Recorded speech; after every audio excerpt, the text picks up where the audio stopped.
Ladies and gentlemen, start your engines and welcome to another episode of Wreckers or Checkers. What's up, everybody? Welcome on in. As usual, it's Travis, and it's Mr. Coors Lightyear, the star of the show. How you doing this week, Danny? It's been an up and down week, man. Yeah? Um, Big birthday well, week. it was my birthday this week, Yeah. so we got that Cheers to going. that, sir. Cheers to Cheers that. to that. Welcome to And 35. yeah. My hairline says 45, but we'll leave that alone. My gray hair says 45. Also, the neck pain that I'm feeling this week, which I think is just from sleeping wrong, honestly, also feels like 40. But yeah, Yeah. 35 One knee's 40, one knee's 50.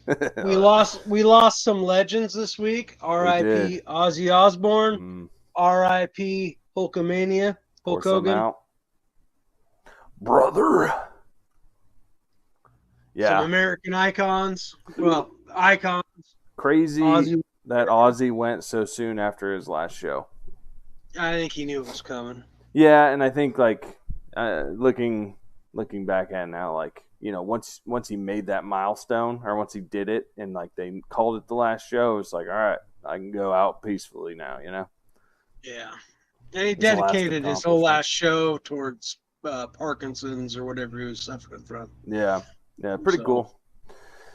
Pretty cool. Well, in the NASCAR world, we got some hot topics to cover today. A couple of them. We're going to recap the Dover race. Pretty decent race. Your boy led a lot of laps. He did. He looked great. I thought he had it won. I was counting chips. Yep.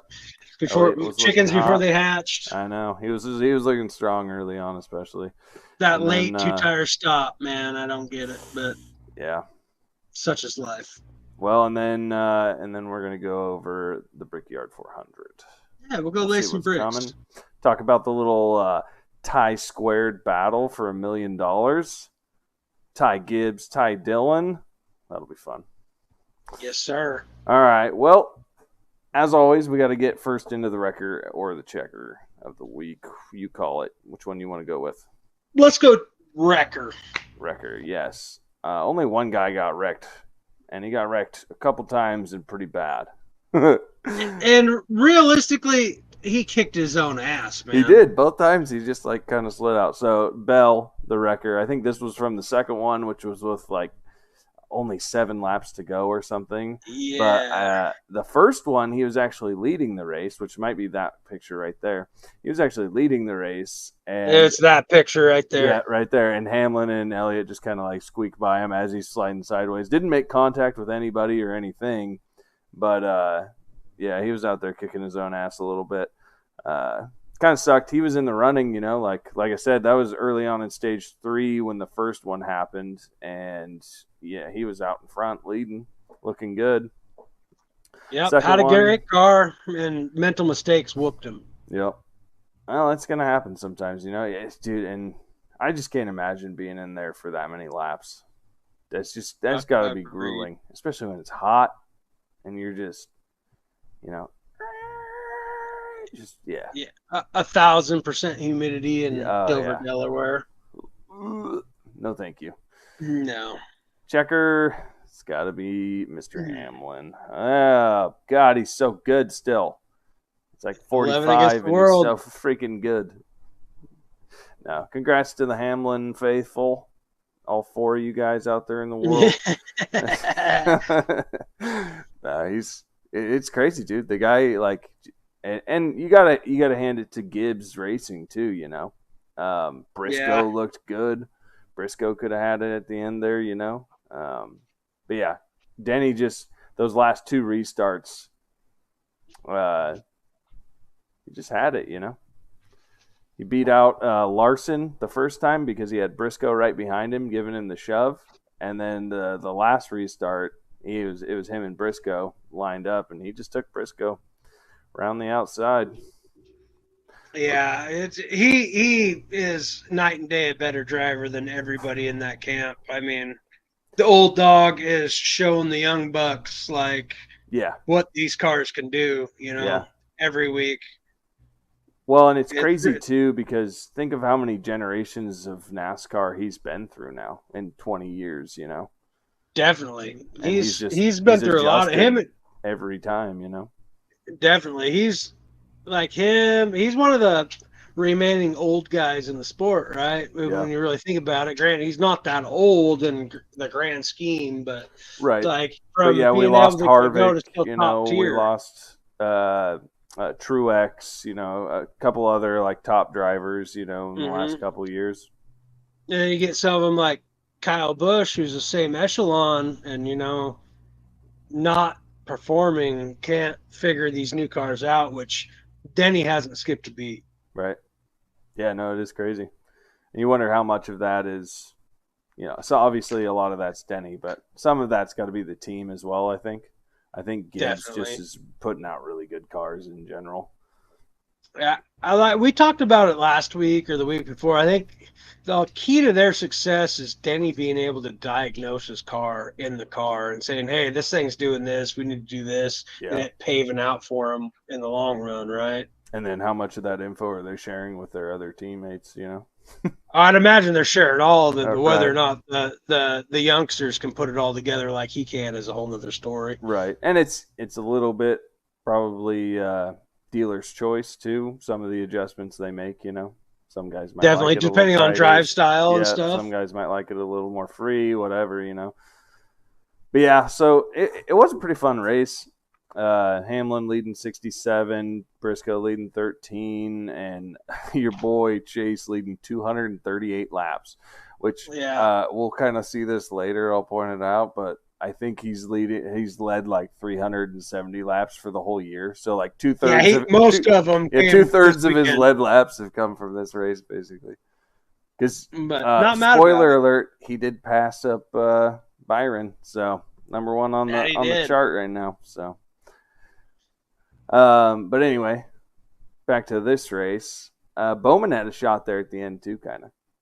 Yeah, and you know what? You know, I believe that was one of our locks was Bowman for a top 3. I believe so.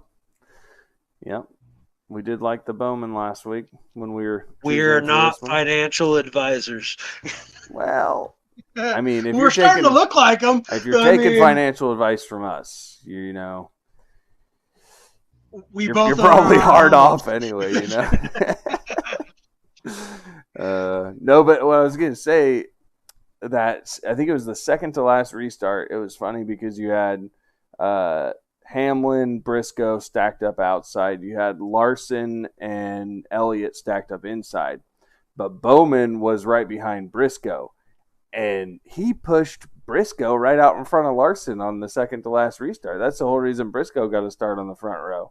I just thought it was funny because Bowman pushed those two guys like right up, you know, right out in front of two of his teammates. I was like, oh, that's not going to look good on tape next week when they're or tomorrow when they're, you know, and I get it. Everybody's racing for themselves and you're just, you know, but it looked like he was like actively pushing Briscoe out there and he's trying to win. I get it. But. Yeah. I think a lot of that came from he needed to push him to the front so he could get in second to try to have a shot for the win. Yeah. And I get it. He couldn't get buried in the traffic. Right. So yeah, it was just bad optics. Mm-hmm. It's funny how those things work, you know. It's like still wrapping my head around NASCAR with the team aspect because it's like we're a team, but we're not really a team in the last 5 laps if it means something, right? Like it is really funny too, because with a lot of the later restarts, as we can see looking at the board, like the whole team of Hendricks and the whole team of Gibbs were in the top 10, right? Yeah. Basically, it might not have ended that way, but throughout the most of the race or towards the end, that's how. Look at the leaderboard. Right? You got 1 through 6 is either Hendricks or Gibbs, 3 and 3. Right. So, and when they restart, it typically work out like so. Whoever it was, if it was Chase, if it was Larson, Bowman, whatever in the front, and then Hamlin, Briscoe, whatever in the front, the whole other 3 teammates would typically line up behind the opposite driver because the other team would start to block, right? Yeah. And for the restarts, I looked at that and thought that was pretty comical. Like, well, we've got that kind of makes sense though because it's like, Because then it's like we can actually push this guy out, and then if we get in front of, or if we get to second, third, and fourth place, we're going to come out on top there. 1 versus 3 at that point. On a super speedway, somebody got hung out to dry, but that shit doesn't work on a short track. Yeah, it's true. Short track's a little different. It's more about the blocking, less about the pushing. But I feel like the restarts, you definitely get a little bit of the pushing working in your favor. For sure. But yeah, the Hendricks boys, the Gibbs boys looking strong today. You had Blaney up there and Busher and Kozlowski rounding out the top 10. Not that they were doing a whole lot, but good on RFK for scoring a couple of top tens, though. Yeah. I mean, because it was a Gibbs show or a Hendricks show. It was only going to go 2 ways. Yeah. Like no one else really had a chance from the whole start to finish of this race. No, I don't think so.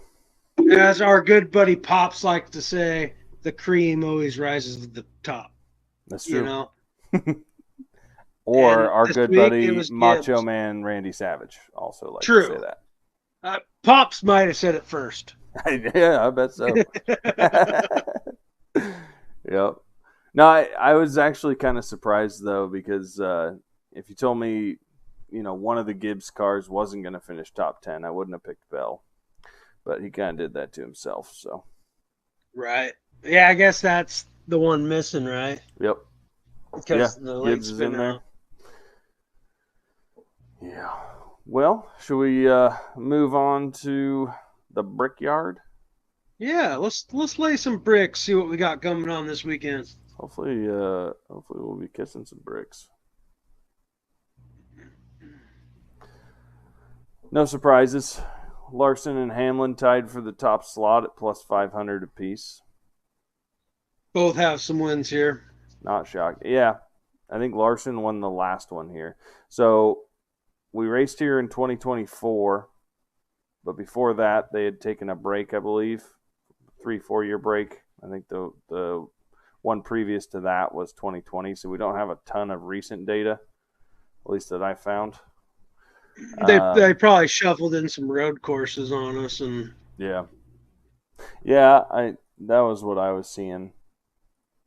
Is that there wasn't a ton of recent races here, and it looks like we kind of took a break for a few years. So I feel like the favorites here I actually kind of really like. It kind of sucks. Larson won here in 2024, like I said. Hamlin's had a few wins here over the 20 years of racing. Does decent. I will say though, there's one guy that I like. I'm gonna take him for my lock this week, and that is Mr. Tyler Reddick. He's plus 1,100 for the win, and I like that too. But my lock's gonna be the plus 320 for a top 3. He needs a win. Yeah. He doesn't need one, but he needs one to guarantee himself, a shot at the playoffs. But also, he's ran well here. Raced here twice total and has 2 top 5 finishes. So I'm not saying it's amazing, but he got second place last year when Larson won it. He knows how to race here. I think he's been doing pretty well. I think this is going to suit his style a little better than Dover as well. Yeah, very well could. Oh, shoot. I got the wrong graphic up. Rookie mistake. Everybody just ignore the Dover Motor Speedway here. To be fair, I didn't notice that. Yeah, but I'm staring it off. I changed the other one up top right for the Brickyard, but I forgot to put the Indy Motor Speedway here. It's all right. Fair enough. Probably shouldn't have pointed it out. You guys wouldn't even have noticed. Right. I'm not mad about that. I mean, I feel Reddick's due. I do too. Especially for a top 3. But yeah, with the way the Hendricks camp has been running especially last week, if I'm going to sprinkle some money, I'm not going to say either one of them are locks. I, I wholeheartedly think if you're looking for a lock, you can't go outside of Kyle Larson. He spent more time at this track than anybody in NASCAR over the past 2 years. So I think him at plus 500 is a solid bet. I do, however, like chances for a Bowman for a long shot. Yeah, plus 3,500. I looked at that too. I mean, and he's been looking tough these last couple of weeks. Well, and so I almost brought this up when we were recapping Dover. What are the chances, because I think it's likely that as we get later into the year, Bowman's the only one who doesn't have a win, right? Mm-hmm. What are the chances that we get to a race where they're just like, all right, go take this one, buddy? You know, they're not giving it to him, but like if he's out front running decent, they're going to do what they can to help him. They're not going to wreck him.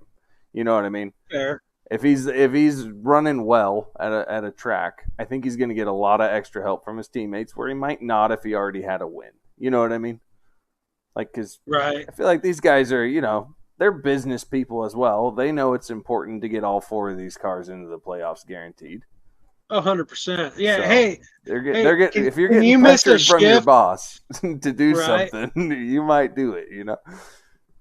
You get two Hendricks cars, one being Bowman, one being Larson, Elliott, Byron, whatever, coming around side by side. Hey, we're going to need you to miss a shift on this corner. Yeah. And shift to third on accident and blow your car up. Maybe not even that. Maybe just like, hey, you know, maybe if you side draft this guy real hard, he's not going to catch Bowman. You know what I mean? Something like that. Right. You know, it's you got to get through two Hendricks cars before you even get to Bowman type of thing, right? It's possible. Very possible. Regardless, Vegas doesn't seem to think that way, at least not here. I haven't really looked at Bowman's history on this track. I have not either. But I can glance here real quick. I feel like, he's pretty far down the list. That's the thing, like you said, there's a big gap in time, so there's not a lot of. Right, and that was just recently. And think of how different the cars were 4 years ago, 5 years ago. Like, there's a completely different car now. You know, I mean, it's anyone's ball game. That's one of the reasons why Kyle Larson's the number one pick this week. He is really bad here. He's really bad here. Oh yeah, this is almost comical. His best finish here out of 6 races total is 21st, and he averages 33rd. Well, this is the year. This is the year. You never know. You never know. It's always different. We had a gap, came back, new car. It's a strange track. It's a super speedway, but it's not real high banked. I don't know. The Brickyard's a weird one. It's meant for Indy cars, is what it was really built for. Yeah. So it's meant to go 230 miles an hour around, not 190. You know. Well, maybe you take a top 3 finish for him, and then plus 1,000, and then if he qualifies decent, and then also if he's running well during the race, you might have a decent cash out. I got one for you. Something I seen last week. So pick your 3 favorites for manufacturer. So Kyle Larson's the obvious favorite for Chevy. Yeah. Hamlin for Toyota. Blaney for Ford. Right. Parlay those together. I seen it on the DraftKings app. I don't know how to get there, but you can parlay the top 3 manufacturers, and I bet you that's a solid payout. It was a social bet or something like that I had found on there when I was looking around last week. Nice. So, but I bet you that probably pays probably in the Bowman range of the 3,000s. I'd almost bet. So they have to finish like 1, 2, 3? No, they have to be the top finish of their manufacturer. Oh, okay. Yeah, but the problem with that is like those are the top 3 guys on the board. So I don't know how much they would have to finish 1, 2, 3 basically because there ain't no other racers in there. Yeah.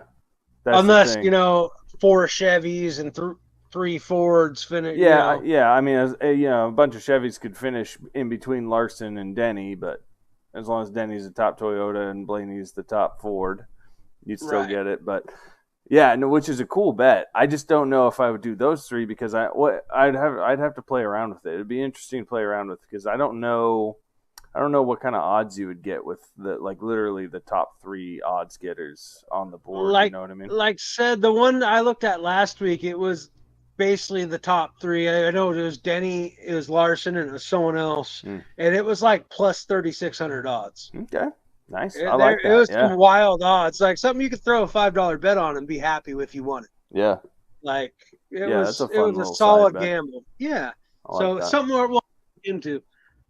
Yeah.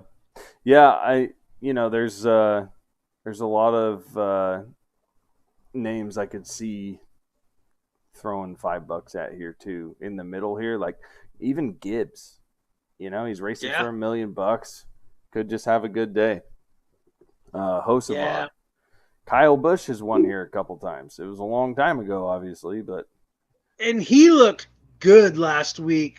Yep. Up until some issues happened. Yeah. But isn't that the story of Kyle Busch, though? Right. He was looking like the Kyle Busch of old for a good half a race. Like that was the best race he's put out. Times. He's had that a few times in the last 2 years, I feel like, where he's like looking pretty good, and then it's like car issues, pit crew someone wrecks doesn't something. Gets wrecked. Yeah. Definitely. Yeah. Sooner or later, the guy could put it together. He hasn't forgot how to race. He knows what he's doing. It's just, a lot of those auxiliary things keep going wrong. But I think he's still very capable. But yeah, anybody else you see here? Does that pretty much cover your betting lines? That pretty much covers it. I mean, hell, if I was gonna sprinkle some other money, I'd throw some money on some long shots like Bubba Wallace. I mean, Ross Chastain plus 3,500. Why wouldn't you? I thought that was a little high for him. I haven't really looked at his track record here, but I'm guessing it's not great if Vegas thinks he's plus 3,500. Guessing so too, but I mean, if say you want to break up a $20 bill into 4 bets. $5 a piece. I mean, plus 3,500 odds are pretty good for that type of bet. Yeah, and I actually think Hocevar could be a pretty good bet too. Could be. Race here. I'm still on the. He's going to get wrecked by Wreckin' Ricky if he's ever looking like he's going to win a race. Yeah. I mean, this doesn't really look like it's Chastain's race, but 4 races, average finish at 20. But Hocevar's only ran here once. He finished 12th, but he also started 30th, so he did gain a bunch of spots. Could be something to look into. I feel like he's racing a hell of a lot better this year than he did last year, so. Fair. But all right, should we get into some standings here? Yeah, let's take a look. Well, look who's at the top of the board. The cream. Regular season playoff standings. Rises to the top. That's right. Macho Man ran off 80% cocaine, but I mean, that guy was. I don't even know if it was just coke. Like when you're that far gone, I think you're just that crazy. Like, right? Maybe the coke helps some, but like. Definitely a little crazy. I think he just would have been crazy either way. But we've got 3 Hendricks cars battling for a regular season championship. Yeah, it's freaking crazy. I mean, realistically, this is nothing but a pride championship, in my opinion, nowadays. The real one's the playoff chase, right? Yep. Yeah. Like that's the one that really matters. So, I mean, but to be able to say you brought home the regular season championship's a big deal. So to see Chase finally get there to pass up Byron, he's been putting together so many good races, even though he hasn't won more than one. As you said, he's led 300-something laps, and most came this weekend. So. Yep. Yeah, you look at how many laps Byron and Larson have led 769 and 854. Yeah. Woo. It's crazy. Which you look down at Ryan Blaney, he's led like 355, 354. Yeah. I mean, he's led damn near the same amount of laps as Chase, and they're 1 and 7. Like, yeah. So yeah, I mean, there's laps aren't everything, obviously. They're not definitely I think a lot of it is the average finish, the stage where you wins finish, too. yeah, top tens. Well, and the stage well, Chase doesn't have a ton of stage wins. He just has solid stage finishes. Yeah. You know, like Chase is actually rather low in the playoffs points. Like, yeah, he's only got 6 playoff points. It looks like. We'll switch over to that here. It's the bubble. So this is the playoff positioning right here. So still those last 4. Wow, he actually jumped up quite a ways in the playoff positioning. Yeah, Chase did. Looks like he's up to 5th now. So Barry and Cindric down at the bottom of the guys who have wins, and then you have SVG all the way up there at 4. And as we predicted, went back to a road or oval. He made it 7 laps before issues started happening. The guy just gets bored, you know. He's like, I don't want to go out there and drive 400 laps. That heel toe shit doesn't work on an oval. Yeah. As impressive as it is, that shit don't work in real NASCAR. Is that why he keeps losing tires? It's that braking? Is that heel toe braking? He keeps kicking them lug nuts off. I don't know, but he figures out a way to come up dead every time we get on a real track. So yeah, but you know, he's done well enough, and not this weekend, but next week when we're back to a road course, he very well could be leading the playoff standings when we come back. Not this weekend, next weekend after, or tied with Denny anyway for 4 wins. You know, does he have 4? Or, he has 3, right? Denny? No. Or SVG has 3. SVG has 3. Okay, he'll be tied with Denny if he wins that one. Yeah. Yeah. Unless Denny wins this week. Oh yeah, right. Which could very well happen. Very well possible. He's I guess you can kind of call him the favorite. Him and Larson are the same. So. Yeah. Needless to say, I did not listen to Actions Detrimental this week. Oh, you're talking about Watkins Glen coming up in a couple weeks. Yeah, not this weekend, but next weekend. Yeah. So we got Indy, and then we're going to Iowa, and then Watkins Glen. Oh, yeah, I forgot about Iowa in between. Yeah, so is Iowa a mile and a half? Yeah, it might be a little shorter than that, but it's somewhere in that ballpark. It's a mile and a half or shorter for sure. No, it's 0.88. Yeah, okay. It's a short track. It is a short track. Yeah, less than a mile. Nice. So then we got these guys here. It's still Bubba, Busher, Bowman, and Reddick. In on points, we'll go to the bubble. We got Priest down Busch. 16, Bush. And like after the next 2 weeks between Indy and Iowa, Busch could definitely make a play in for points here. Definitely. He's what 36 back? Well, yeah, 39 I think it was. But you got Bubba and Busher. I don't know that Bubba or Busher are really going to be great at, Indy or Iowa. Short tracks, Well, shorter. Realistically, anyone from basically even Ricky Stenhouse up are still in play, even if they don't win.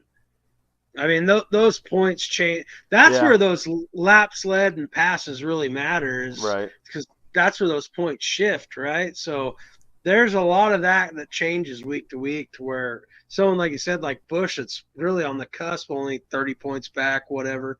Yeah. That's where someone like that can really make a swing. So yeah, being somewhere, McDowell, with, like you said, Watkins Glen's coming up. McDowell could win that even, but Definitely. If not that, he could lead a ton of laps, win a few stages. Yeah. As long as they can pass the Terminator on that track. Well, things happen. Yeah. Sometimes. Things happen. Somebody's going to put him into a wall hard sooner or later. Yeah. They're just going to get sooner tired of trying to race him. They're just gonna go. Yeah. I mean, it's just tough when you get a guy that's that good. I know. But, you got to catch him first. Right. Definitely. Well, what do you got for some tidbits about the news? Well, we got a couple of things. We've got the tie squared. We've got Ty Dillon versus Ty Gibbs for the in-season challenge, which is a big surprise to everybody, I feel like. Yeah. If you had told me that she was going to be racing for $1 million, dude, I'd have called you a liar. Yeah. So imagine, I was just thinking about this today. Imagine, and maybe they did this. I didn't even hear about it or see. But imagine you have the bracket and you fill it out like March Madness style for your NASCAR racers. Imagine having Ty Gibbs and Ty Dillon as your championship. Said nobody. Like that, everyone's back. It was broke long ago. I mean, maybe a Ty Gibbs fan picked Ty Gibbs to win it all. It sure as shit wasn't against Ty Dillon. Yeah. Seriously. No way. Yeah. I mean, I did read something kind of interesting about that apparently the $1 million goes to the owner, not the driver. Oh, really? Yeah, which I'm sure there's some sort of split, that's where it gets divvied up. But I thought that was kind of petty of NASCAR. I thought it should be like the All-Star race where the $1 million is the drivers to win. Yeah.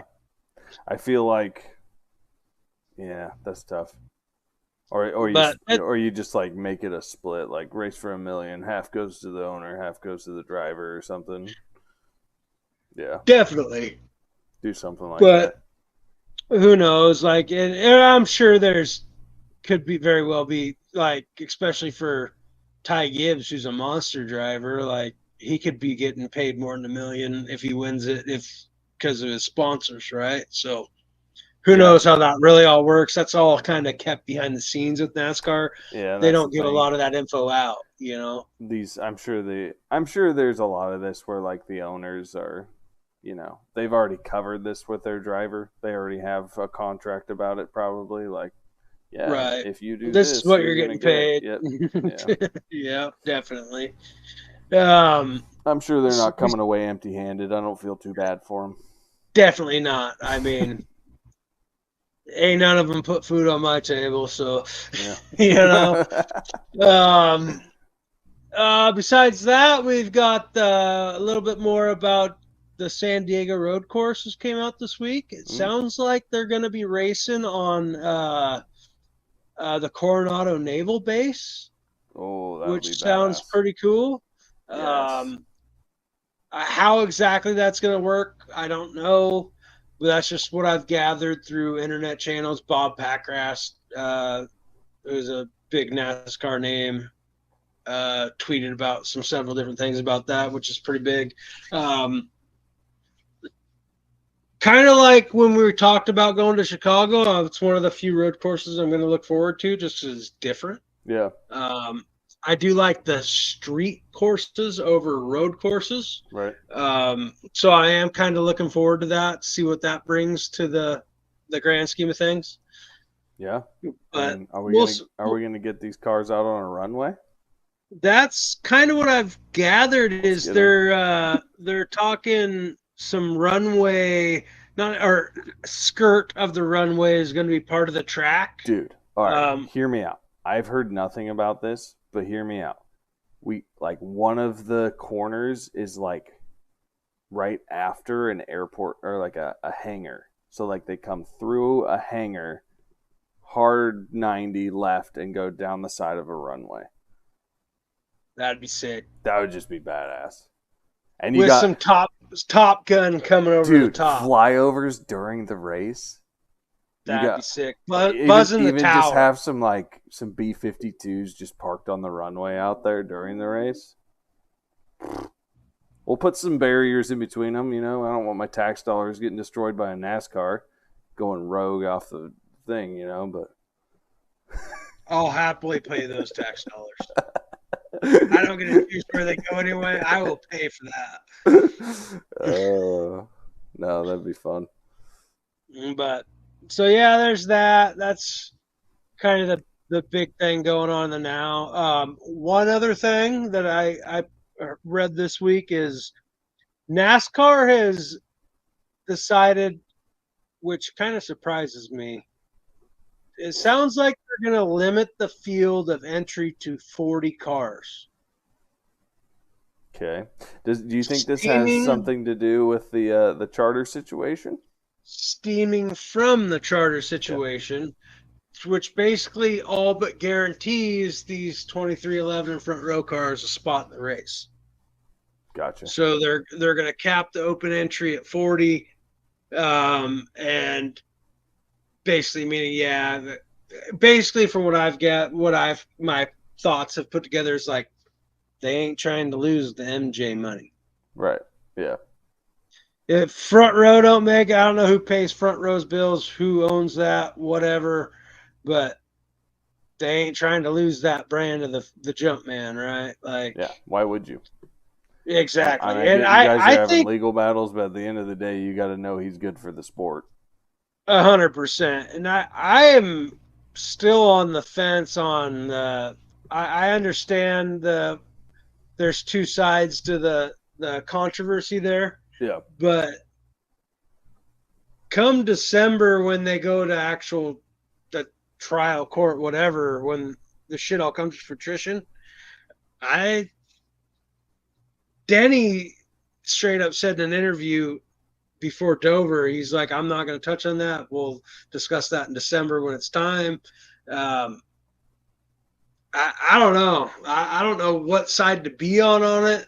I don't know enough about the situation to really give my 2 cents on it. That's the problem. But I haven't dug in deep enough to really understand exactly what's going on, what the complaint was, what they're not allowing. I know it has something to do with merchandising, I'm sure, and them not letting 2311 just do whatever they want with their brand, right? Like there's some stipulations on the brand, which it's probably not that different than any other sport where you're a franchise, right? Like there's rules for franchises, right? Or charters, whatever you want to call them. It's the same thing. If you're a KFC, you have to follow certain rules to own that KFC restaurant.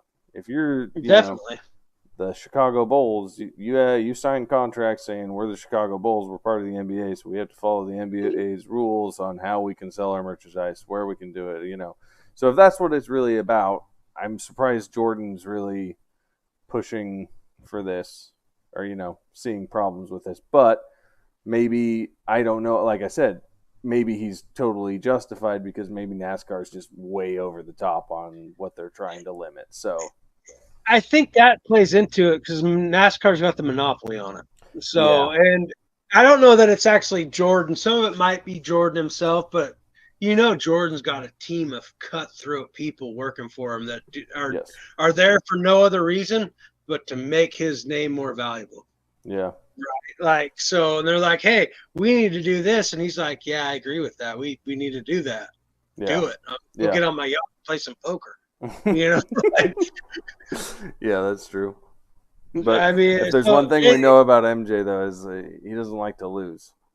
100%. So, he's like, oh, sounds like 50, Sounds like we need some more lawyers. Right. So I'll cut a check tomorrow. I mean, he's the most famous athlete in the world. Yeah. And the most, I was going to say one of the most famous gamblers in the world, too. The guy likes some competition, and he likes some, he likes some skin in the game with his competition. Definitely. He ain't afraid to go all in. No. So, but it'll be interesting to see how it plays out. I hope it plays out to where they get their damn charters back and, get to retain them as they were. because I think it's just better for the sport. They're a good team. Agreed. They've fielded some good drivers, and they have pretty decent cars most weeks. Like, it's just better for NASCAR in general if they're around. Front row, front row is what it is. They're needed to. Gotta field the track out, right? You gotta have cars for the stars to pass, right? Yep, gotta have some lap cars out there. Yeah. But at the same time, it's just, as you said, it's better for the sport, and I can only imagine how tough it is for, like, I don't want to feel sympathetic for the guy because I don't like him as a driver.